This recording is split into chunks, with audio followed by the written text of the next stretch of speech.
gawai tang sunai nga armet ya asutu ba kini gawai jo ni ba ai to ba rekam ya nanti tang sunai ya la tajon manu ki pakwa ban sim gawai ini doktor Abita ya sawan Hani Children Hospital di Dr. Abita IVF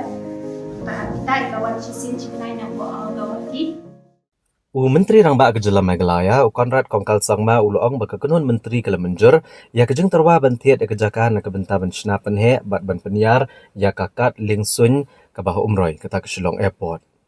Uloong baladon kam haduk katway point nyosan akar ke Jaka ban pynheh akar runway bat nakane 0.9 akar kadai ke Jaka jong ke defense land. Baladon kam sanru akar ke Jaka ke bah Thied na kitarashnong.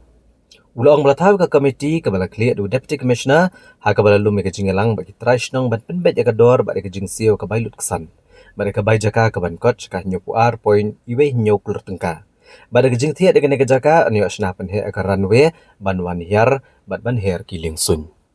So now that we have taken the decision today to purchase that land, we expect that the entire process of all the environmental issues, other permissions, other local issues, local permissions, central permissions, we expect maybe anytime within the next month to maximum 3 months time. I hope that we should be able to clear it. We are working very, very hard on it.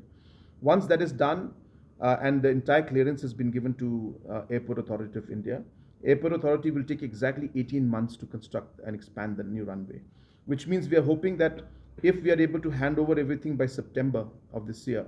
we expect that by March 2027, the expansion of the runway will be complete, which will then further allow us to land the larger aircrafts in Shillong. More importantly, also the expansion and the new work for the Shillong Airport includes not just the expansion of the runway, but also the expansion of the terminal itself.